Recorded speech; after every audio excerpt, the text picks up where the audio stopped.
السلام علیکم ناظرین، ہیلتھ کیئر سے آپ کا میزبان طاہر یعقوب۔ آج ہم اس ویڈیو میں بات کریں گے فیور یعنی بخار کسی بیماری یا بیماری کے جواب میں جسم کے درجہ حرارت میں عارضی اضافہ ہوتا ہے۔ عام طور پر بخار اس بات کی علامت ہے کہ جسم کی انفیکشن کے خلاف لڑ رہا ہوتا ہے۔ جب جسم دفاعی نظام کا کوئی جراثیم متحرک کرتا ہے تو جسم میں بہت سے رد عمل رونما ہوتے ہیں۔ بخار ان میں سے ایک ہے۔ بخار کسی بھی دن کے دوران جسم کا مجموعی درجہ حرارت ٹمپریچر تبدیل ہو سکتا ہے۔ عام طور پر شام کے وقت سب سے زیادہ ہوتا ہے، دیگر کئی وجوہات میں بھی ہو سکتا ہے۔ بخار ہونے کی مختلف بیماریاں بھی وجہ بن سکتی ہیں۔ یعنی بخار کا رد عمل بخار خود کوئی بیماری نہیں ہے بلکہ کسی بیماری کی وجہ سے ہوتا ہے۔ مثال کے طور پر اگر موسم تبدیل ہو رہا ہے اس کی وجہ سے بھی بخار ہو سکتا ہے، زیادہ گرمی ہو تب بھی بخار ہو سکتا ہے، زیادہ سردی ہو تب بھی بخار ہو سکتا ہے۔ یعنی بخار کی اپنی کوئی بیماری نہیں ہے بلکہ کسی بیماری کا جب ریئیکشن ہوتا ہے جسم پر، باڈی پر، تو تب اس کے ریئیکشن کے بدلے میں جسم کا ٹمپریچر یعنی درجہ حرارت زیادہ ہو جاتا ہے۔ نارمل باڈی کا ٹمپریچر 97.0 ہوتا ہے۔ اگر یہی ٹمپریچر زیادہ ہو جائے 100، 102 یا 100.5، 6، 7 تک ہو جائے تو اس کا مطلب ہے کہ بخار ہے، یعنی جسم کا درجہ حرارت زیادہ ہوا، اس کی وجہ سے بخار ہو گیا۔ بخار کی ایسی علامات بھی پائی جاتی ہیں کہ جیسے ہم بند کمرے میں ٹمپریچر زیادہ وہاں رہتے ہیں تب بھی بخار ہو سکتا ہے۔ بخار سیزنل بھی ہو سکتا ہے، جس طرح آج کل گرمی کا موسم ہے، گرمی کے موسم میں ملیریا اور ڈینگی بخار کی کافی زیادہ پیشنٹ دیکھنے میں آ رہے ہیں۔ یعنی یہی وجہ ہے کہ جب مچھر کسی تندرست انسان کو کاٹتا ہے تو اس کے انگیزٹ وہ ریئیکشن ہوتا ہے، ریئیکشن کی صورت میں بخار ہو جاتا ہے۔ اسی طرح موسم جب تبدیل ہوتا ہے، سردی آتی ہے، سردی میں بھی بخار ہوتا ہے، گرمی ہو، گرمی میں بھی بخار ہوتا ہے۔ یعنی بخار کسی نہ کسی وجہ سے ہو سکتا ہے۔ اب عورت کی ماہواری کے دوران بھی باڈی کا ٹمپریچر زیادہ ہو جاتا ہے، اس وقت بھی بخار ہو سکتا ہے۔ جسمانی سرگرمیوں، مضبوط جذبات، کھانا بھاری، لباس، زیادہ ادویات، زیادہ کمرے کا درجہ اور زیادہ نمی جسم کے درجہ حرارت کو بڑھا سکتی ہے۔ بخار انفیکشن کے خلاف جسم میں درجہ حرارت زیادہ ہو سکتا ہے۔ بیکٹیریا اور وائرس جو لوگوں میں انفیکشن کا سبب بنتے ہیں، اور بچوں کو ہلکی وائرل بیماریوں کے ساتھ تیز بخار ہوتا ہے کہ جسم میں لڑائی ہو سکتی ہے، بخار اس کے لیے لڑ رہا ہوتا ہے۔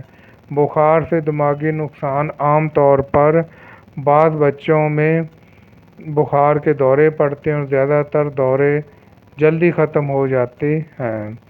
بخار اس وقت تک نہیں ہوتا جب تک بخار 106 سے زیادہ نہ ہو، یعنی جسم کو اس وقت تک اتنا نقصان نہیں پہنچاتا جتنا 106 سے اوپر ہوتا ہے۔ یعنی 106 سے اوپر ہو جاتے یہ دماغ کو بھی نقصان پہنچا سکتا ہے۔ اسباب: ہڈیوں کی انفیکشن، جلد کی انفیکشن، نزلہ زکام، گردن توڑ بخار، سانس کی انفیکشن، فلو جیسی بیماریوں، گلے کی سوزش، کان میں انفیکشن، نمونیا، تپ، ٹی بی، پیشاب کی نالی کی infection, viral, gastro bacterial, gastro, دانت نکلنے سے، جوڑوں کا درد، اپینڈکس کی سوزش ہو، کینسر کی علامات ہوں تو تب بھی بخار ہو سکتا ہے۔ اور مچھر کے کاٹنے سے یعنی ملیریا مچھر اور ڈینگی مچھر، یعنی اس طرح بھی بخار اگر کاٹ لیتے ہیں تو تب بھی بخار ہو سکتا ہے۔ چوٹ آنے سے، ٹینشن کی وجہ سے بھی، زیادہ کام کرنے سے، کمزوری ہونے سے، نیند پوری نہ ہونے سے بھی، سفر کے دوران بیماری کی وجہ سے بھی بخار ہوتا ہے۔ زیادہ گرمی اور زیادہ سردی بھی بخار لا سکتی ہے۔ اب اس کی کافی زیادہ اقسام ہیں۔ یعنی اگر ہم بخار کی اقسام کا جائزہ لیتے ہیں تو یہ تو جب ہم کسی لیب سے ٹیسٹ کروائیں گے تو تب پتہ چلے گا کہ بخار ہے تو اس کی کون سی قسم ہے۔ بخار کے لیے ہمیں 4 یا 5 دن بخار اگر ہمارا کنٹینیو رہتا ہے یا کبھی ختم ہو جاتا ہے اور کبھی ہوتا ہے تو بخار مکمل طور پر ٹھیک نہیں ہوتا، تو ہمیں اس کے ٹیسٹ کروانے چاہیے تاکہ ٹیسٹ سے پتہ چلے کہ ہماری باڈی میں بخار کس قسم کی ریئیکشن کی وجہ سے ہوا ہے۔ فار ایگزامپل آج کل گرمی کا موسم ہے، گرمی کے موسم میں ملیریا اور ڈینگی مچھر ہوتا ہے۔ یہ ملیریا اور ڈینگی مچھر اگر پازیٹیو آ جاتے ہیں، یعنی جب ہم ٹیسٹ کرواتے ہیں تو اگر یہ پازیٹیو آ جاتے ہیں تو اس کا مطلب ہے کہ یہ ڈینگی بخار ہے۔ اسی طرح ٹائیفائڈ بخار بھی ہے، وہ بھی موسم برسات میں زیادہ دیکھنے میں آتا ہے، کیونکہ جب پانی ٹھیک نہیں ہوتا تو جو وہ پانی ہم یوز کرتے ہیں، باہر کے کھانے کھاتے ہیں، تو تب بھی ٹائیفائڈ بخار ہو سکتا ہے۔ پر انہی کا پتہ تو تب بھی چلے گا جب ہم ان کے ٹیسٹ کروائیں گے۔ تو ان کے لیے بیسک ٹیسٹ جو ہے وہ ہمیں ضروری کروانے چاہیے تاکہ پتہ چل سکے کہ ہماری باڈی میں اگر انفیکشن ہے تو کس وجہ سے انفیکشن ہے۔ تو اس کے لیے ہم سب سے پہلے اپنا CBC ود ESR کروائیں گے تاکہ پتہ چلے کہ ہماری WBC پلیٹلیٹ نارمل ہیں یا اب نارمل ہیں، یعنی اگر کسی قسم کا انفیکشن ہوتا ہے تو کسی بیماری کی صورت میں WBC اور پلیٹلیٹ زیادہ بھی ہو جاتے ہیں، اگر زیادہ ہوں گے تو تب بھی بخار ہو سکتا ہے۔ اور خاص کر ڈینگی بخار میں جب پلیٹلیٹ یا WBC HCT کم ہو جاتے ہیں تو اس کا مطلب ہے کہ ہمارے باڈی میں ڈینگی فیور ہے۔ تو اس کے لیے بھی ہمیں ڈینگی فیور کا ٹیسٹ کروانا چاہیے۔ ویڈال کا ٹیسٹ کروائیں، ٹائیفائڈ IgM IgG کروائیں، اسی طرح ملیریا پیراسائٹ کا ٹیسٹ، ڈینگی ٹیسٹ اگر پازیٹیو آئے تو ہمیں ڈینگی NS1 کروانا چاہیے۔ اور اس کے بعد اگر ہم میڈیسن لے رہے ہیں تو میڈیسن لینے سے اگر ہمارا بخار اتر نہیں رہا تو ہمیں پتہ چلانا چاہیے کہ کون سی میڈیسن ہم لیں تو ہمارا بخار اتر جائے، یعنی ہمارے جسم میں کون سا بیکٹیریا ہے جس کی وجہ سے بخار اتر نہیں رہا، تو وہ میڈیسن کے لیے ہم اپنا بلڈ کلچر کروائیں گے۔ جب بلڈ کلچر ہوگا تو اس میں پتہ چلتا ہے کہ باڈی میں کون سا وائرل یا بیکٹیریل انفیکشن ہوا ہے اور اس کی میڈیسن کیا ہے، کیونکہ اس طرح ٹیسٹ کروانے سے ہمیں جلدی پتہ چل جائے گا کہ ہم نے میڈیسن کون سی لینی ہے۔ اسی طرح جب ہماری رپورٹ پازیٹیو آ جائے، اگر بخار نہیں اتر رہا تو ہمیں اپنے ڈاکٹر سے مشورہ کرنا چاہیے۔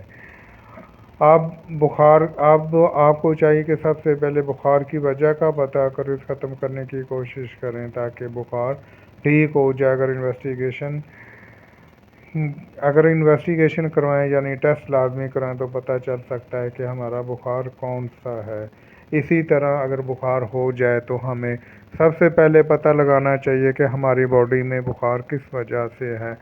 اس سورس یعنی اس کاز کو ہمیں دور کرنا چاہیے۔ اگر ہم اس کو جلدی دور کر دیں گے تو وہ بخار ہمارا ختم ہو جائے گا۔ اب بخار کی کافی زیادہ اقسام ہیں، جس طرح ملیریا بخار، ڈینگی بخار، ٹائیفائڈ بخار، ٹائفس بخار، اسی طرح خسرے کا بخار، اسی طرح کسی جوڑوں کا درد ہو تب بھی بخار ہو سکتا ہے۔ اور کچھ ایسے بخار بھی ہیں جو کہ سردی لگنے سے ہوتے ہیں اور کچھ ایسے بخار ہیں جو گرمی لگنے سے ہوتے ہیں، پر انہی کا پتہ تو تب چلے گا جب ہم اپنے ٹیسٹ کروائیں گے۔ تو ہمیں چاہیے کہ ہم اپنے پیتھولوجی کے لازمی بیسک ٹیسٹ کروائیں تاکہ پتہ چل سکے کہ ہمارے باڈی میں اگر بخار ہے تو وہ کون سے آرگن سے ہوا ہے، یعنی کون سی انفیکشن سے ہوا ہے، اور وہ انفیکشن ہم کو دور کرنی چاہیے۔ جب ہم انفیکشن کو ختم کریں گے تو بخار خود بے خود ہی ختم ہو جائے گا۔ اس طرح ہمیں اپنے ڈاکٹر سے کنسلٹ کرنا چاہیے تاکہ ہمیں پراپر میڈیسن یوز کریں اور ہم اپنی بیماری کو ختم کر سکیں۔